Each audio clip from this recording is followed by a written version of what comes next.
100 gigabyte leak. That's a lot. On March 22, 2026, cybersecurity researchers reported that CrunchyRoll, the biggest anime streaming platform on the planet, had been breached.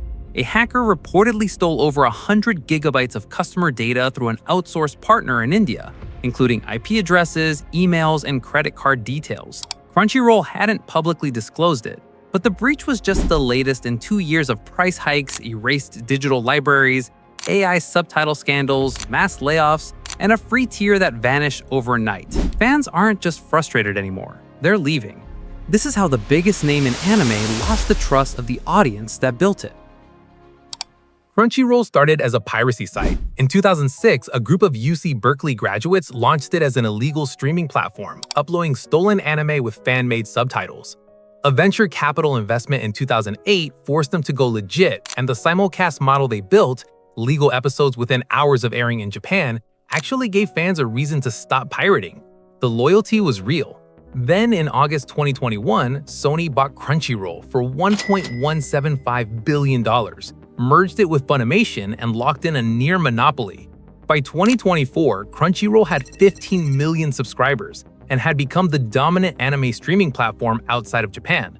But let's be honest, Sony didn't just spend over $1 billion to keep things the way they were. They needed a return on that investment, and the fans were about to feel it. The first thing fans noticed was the content disappearing. On April 2, 2024, Funimation officially shut down, and users discovered that every digital copy they'd purchased through the platform, content that had been marketed as available forever, was gone. Crunchyroll's official position was blunt. It does not currently support Funimation digital copies. Now think about that. People paid real money for content they were told they'd have forever, and the company's response was basically, "We don't do that here." Crunchyroll's president, Raul Perini, told The Verge they were working on appropriate compensation on a case-by-case basis.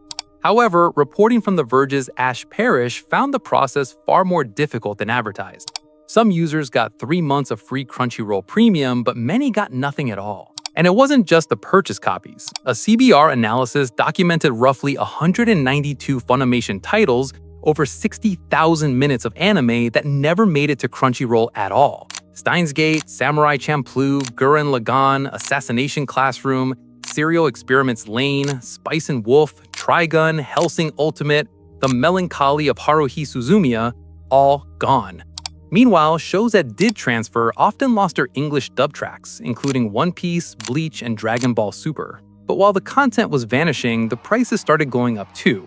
In May 2024, Crunchyroll hiked its 2 higher tiers and cut the free trial in half. That same year, former Funimation subscribers migrating over saw their yearly rate nearly double, from $54.95 to $99.99. Screenshots went viral and the backlash was immediate. And the library kept shrinking on its own. In October 2025, Death Parade, 91 Days, and Claymore were pulled without any announcement. Some of those titles are no longer legally streamable anywhere in the United States. However, the real 1-2 punch landed at the turn of 2026. On December 31st, 2025, Crunchyroll killed its free ad-supported tier entirely, which meant titles like Chainsaw Man, Spy X Family, Cowboy Bebop, and Blue Lock, shows that had been accessible with ads for years, were paywalled overnight. And then only 4 weeks later, on February 2, 2026, every remaining paid tier went up by $2 a month. The cheapest plan jumped to $9.99, the most expensive hit $17.99. Crunchyroll framed it as investing in more content. But fans weren't buying it because they just watched the library shrink, the free option disappear, and now the prices were climbing too. The service itself, though, was already rotting from the inside. The round of layoffs hit Crunchyroll in 2023, not long after Sony had finished consolidating the Funimation merger.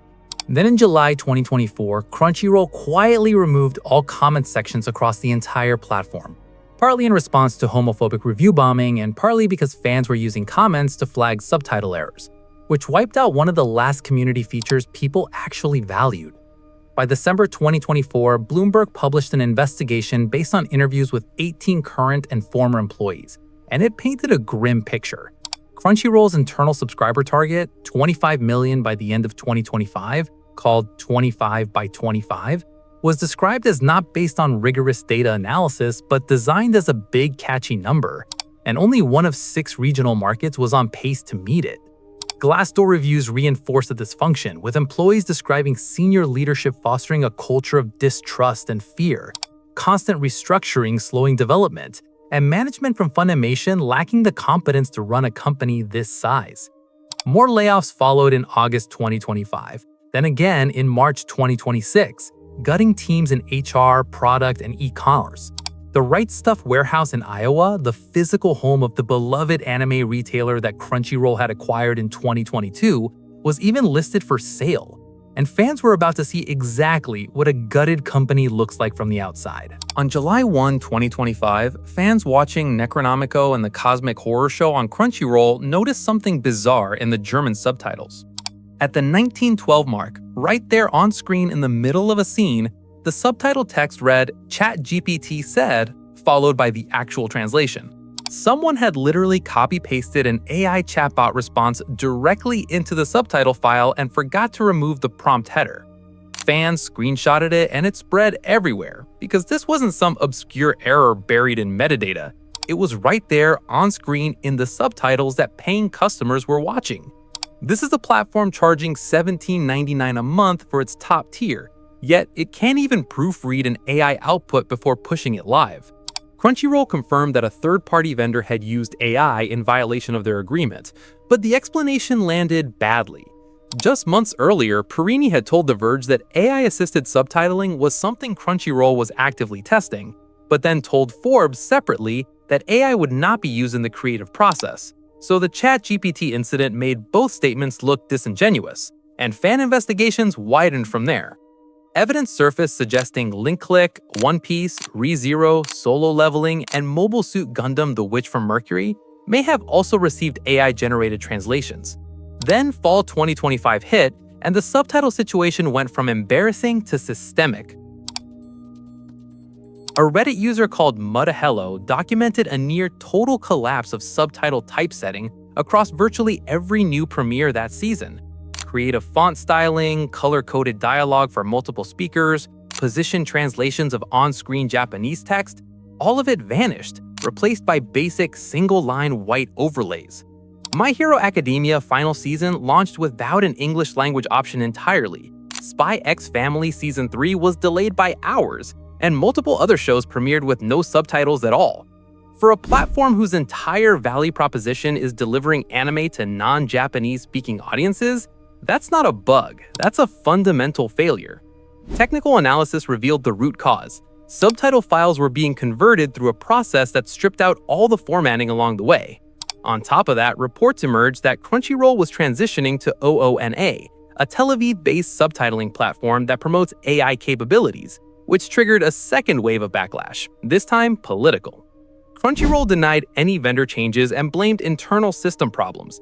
But by that point, the boycott CrunchyRoll hashtag was already trending on TikTok. The content, gone. The prices, up. The company, gutted. And the product, broken. Which raises the obvious question, where are the fans going? Back to piracy. That's the blunt answer, and the numbers prove it. Muso data confirmed that 8 of the top 10 most pirated TV shows worldwide in 2024 were anime, almost all of them primarily licensed by CrunchyRoll. And here's the stat that tells us everything. Even after legal crackdowns forced HiAnime, one of the biggest illegal anime streaming sites in the world, through multiple domain changes, in February 2026, the site was still pulling 153.5 million visits. Meanwhile, CrunchyRoll, the billion-dollar Sony-backed, supposedly dominant platform, pulled only 145.8 million. A pirate site is outperforming the biggest legal anime streamer on Earth. And the scale keeps growing. Japan's government estimates that anime and manga piracy cost the country approximately $38 billion in 2025, nearly tripling from $13 billion just 3 years earlier. The elimination of CrunchyRoll's free tier made this worse, not better. That tier had been the last legal zero-cost entry point for anime fans in Western markets, and killing it didn't convert freeloaders into subscribers, it just funneled them directly toward illegal alternatives to offer better video players, faster load times, and more complete libraries with no paywall at all. As one widely shared comment put it, Pirating is a service problem, not a product problem. But it's not just piracy eating into Crunchyroll's position, because legal competitors are moving aggressively too. Netflix consumed 8.9 billion hours of anime in 2025, up over 10% year over year, with more than half its 325 million global subscribers watching anime. Then in January 2026, Netflix signed an exclusive partnership with Studio Mappa, the powerhouse behind Jujutsu Kaisen, Attack on Titan Final Season, and Chainsaw Man, giving Netflix first rights to Mappa's output. It was described as potentially the biggest threat Crunchyroll has ever faced. And Netflix didn't stop there. They also secured the Studio Ghibli catalog and announced a collaboration with Kyoto Animation. Then there's Amazon Prime Video, which declared anime a strategic priority in February 2026 and started snatching exclusives that would have been unthinkable on any platform but Crunchyroll just 2 years earlier. Mobile Suit Gundam GX, the Fist of the North Star remake, and the new Ghost in the Shell series. Finally, HiDive, the only remaining dedicated anime competitor, offers its entire library at $4.99 a month, roughly half Crunchyroll's base price, with no ads at any tier and key exclusives like Oshinoko and The Eminence in Shadow. Even the Japanese studios themselves are pushing back against the model Crunchyroll depends on. Toho's chief of anime, Keiji Oda, publicly criticized monopolistic streaming practices, arguing that locking content to one platform limits its reach. The industry is increasingly moving toward wider distribution, which directly undermines the exclusive licensing strategy that Crunchyroll built its entire dominance on. Crunchyroll didn't lose its audience to better competitors or market shifts. It pushed them out through price hikes that outpaced improvements, a merger that erased the libraries fans paid for, and a quality decline that made pirate sites the better experience. Yet Sony is still betting that anime's global growth will bring in new subscribers faster than they're losing old ones.